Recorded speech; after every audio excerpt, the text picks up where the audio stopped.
हम जो है पुनः कल जहाँ छोड़े थे अपनी विषय वस्तु को वहीं पर वापस आ गए। कल हम 2 तक बता दिए थे, 2 का 3, 4 और 5 नंबर, और आज उसी 8.2 का जो है 3 नंबर हिसाब हम बता रहे हैं। कहता है कि एक बिजली के पंखे को 510 रुपया में बेचने पर दुकानदार को 15% की हानि होती है। मतलब 510 रुपया में उस पंखा को बेचा, फिर भी उस दुकानदार को 15% की हानि हुई। अब पता करना है कि उसका क्रय मूल्य क्या है, क्रय मूल्य क्या है। तो पहले हम इतना कर लेते हैं, ध्यान देना। पंखा का विक्रय मूल्य कितना है? 510 रुपया, 510 रुपया, और इसको दुकानदार को हानि हो गया 15%। मतलब क्या, अगर हम वस्तु का, उस पंखा का क्रय मूल्य कितना मान लें, माना कि क्रय मूल्य और 100 हम मान लेते हैं। क्रय मूल्य कितना मान लिए? 100 रुपया। तो पंखा का विक्रय मूल्य क्या होगा?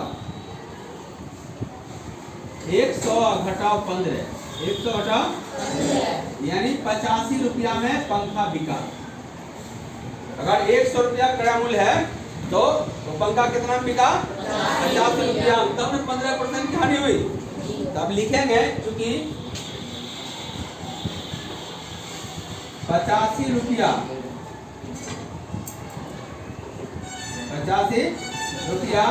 विक्रय मूल्य का क्रय मूल्य 100 रुपया। कितना रुपया है? 100 रुपया। 100 माने ये, तो 1 का क्या होगा? 1 का क्या होगा? 100 बटे 85। और तब जो 510 रुपया में जो बिका है पंखा, 510 रुपया में जो बिका है, उसका क्रय मूल्य क्या होगा? 100 गुने 510 बटे 85 बटे 17 पचे 17 तिया 51। एगो सुन्ना है, तो सुन्ना यहाँ पर दे देंगे। 5 चौक 120 पंचे, इसको काट दो, क्या काट दो? 20 पंचे 100, 20 गुने 30 क्या होगा? 600 रुपया। यानी इस पंखा का दाम कितना हो गया? 600 रुपया। अब आगे कहता है कि यदि दुकानदार उस पंखा को 630 रुपया में बेचता, उस पंखा को 630 रुपया में बेचता, तो लाभ हुआ कि हानि? अब तो हमको क्रय मूल्य पता हो गया पंखा का 600 रुपया है ना, बेचता कितना पर है? 630। अब अगर उसको उस पंखा का विक्रय मूल्य कितना हो? 630 रुपया, 630 रुपया लाभ हुआ। क्या हुआ?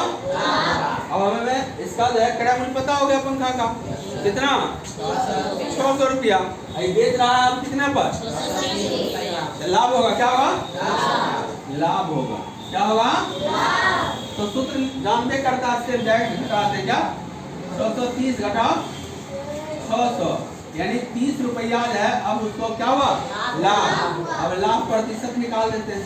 लाभ सूत्र सब जानते हो, हम डायरेक्ट लिखते हैं 30 गुने 100, 30 गुने 100 बटे 600, 0 0 0 0 6 पंचे है, यानी 5% उसको फिर भी क्या हुआ? लाभ हुआ। इस तरह से नंबर 3 क्लियर हो गया। अब नंबर 4 को हम देखते हैं। नंबर 4 जो है वो कहता है कि मुकेश स्पोर्ट्स की दुकान से एक फुटबॉल गेंद को जो है अंकित मूल्य, फुटबॉल गेंद जो है 20% बट्टे पर 192 रुपया में खरीदा। मैंने कोई आदमी है जो एक फुटबॉल खरीदा और कितना पर खरीदा? 192 रुपया में, और उसमें छूट भी था कितना? 20%। तो उस क्रय मूल्य कितना था उसके द्वारा? कितना था क्रय मूल्य? क्रय मूल्य था कितने रहे? 192 रुपया, और इसमें छूट भी था कितना था? 20%। फिर वही कहानी होगा, कि 100 में 20 रुपया छोड़ा, यानी अगर किसी वस्तु का अंकित मूल्य 100 रुपया है तो बिकेगा कितना पर? उस वस्तु को कोई कितना में खरीदेगा? 80 रुपया। अब मान लेते हैं, माना कि अंकित मूल्य, माना कि अंकित मूल्य बराबर क्या? 100 रुपया। कितना?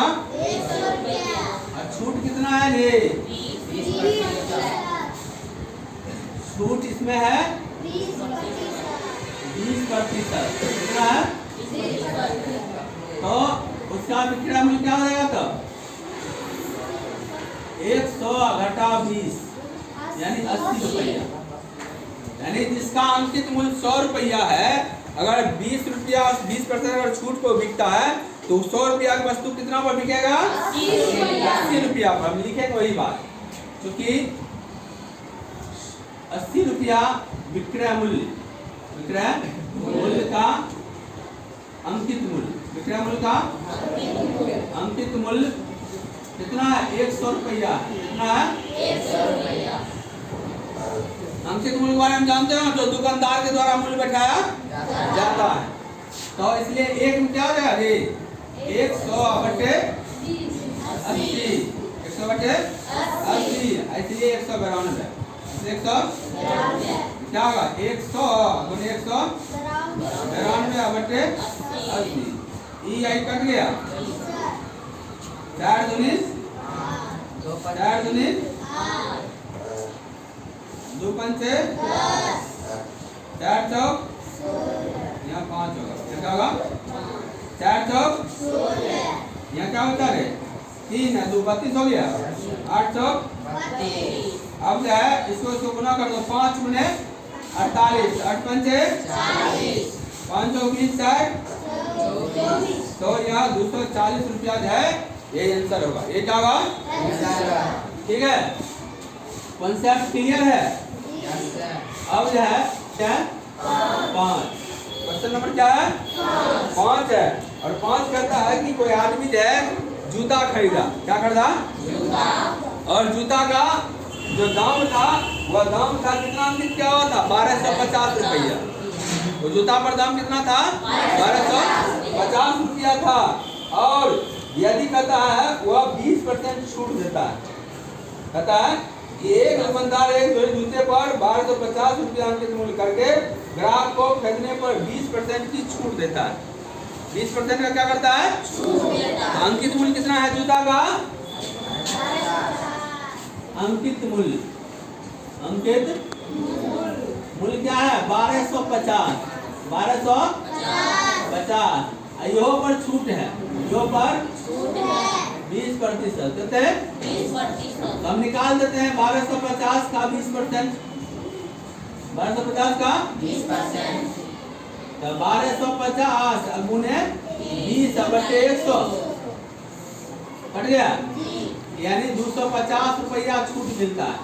250। तो कोई भी जूता को खरीदेगा तो कितना पर खरीदेगा?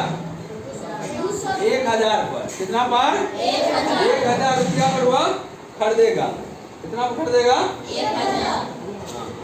तो इस जूता को लिख देते हैं, किसी ग्राहक के द्वारा खरीदने पर जूता क्रय मूल्य क्या हुआ? 1000। और दुकानदार उसको कितना में बेचेगा? दुकानदार बेचेगा उसको 1250 घटा 250 घटा, यानी 1000 रुपया में बेचेगा। ठीक, मैंने इस जूता पर 20% छूट दिया तो ग्राहक को कितना में खरीदा? दुकानदार कितना बेचा? यह दुकानदार बेचा 1000 पर। तो दाम में रखा हुआ था 1250, अब 20% तो छूट दे दिया। 20% तो छूट काट के नहीं बिका, दुकानदार जब पर नहीं बेचेगा। जब ग्राहक खरीदा 1000 में, इसका मतलब है दुकानदार 1000 में बेचा, तब न खरीदा 1000। अब क्या कहता है? 1000 में बेचा, फिर भी उसको कितना लाभ हो गया? 25%। फिर भी इसको 25% लाभ हुआ। मैं 1000 में बेचा, फिर भी इसको लाभ कितना हो गया? 25% लाभ हो गया। 25% अब लाभ करता है, उसके बाद क्या करता है? इसका तो क्रय मूल्य क्या होगा? क्या होगा? क्रय मूल्य। मान लेते हैं क्रय मूल्य बराबर 100। क्रय मूल्य तो विक्रय मूल्य क्या हो जाएगा तब? 100 जोड़ 25, 100 जोड़ 25 यानी क्या 125। मतलब माना कि यहाँ लिख देते हैं, माना कि क्रय मूल्य बराबर 100, इसको नाव कर देते हैं। अब यहाँ तक खंड अलग था। 100 रुपया क्रय मूल्य माने तो इसका विक्रय मूल्य कितना होगा? 125। अब लिखेगा क्या? 125 रुपया विक्रय मूल्य का क्रय मूल्य कितना है? 100 रुपया। लिखेगा 125 रुपया क्रय मूल्य कितना है? 100 रुपया। तो एक में क्या होगा? एक में 100 बटे 125, 100 बटे इसलिए 1000, इसलिए 1000 में 1000 में क्या होगा? 1000 गुने 100 बटे 125 क्या होगा?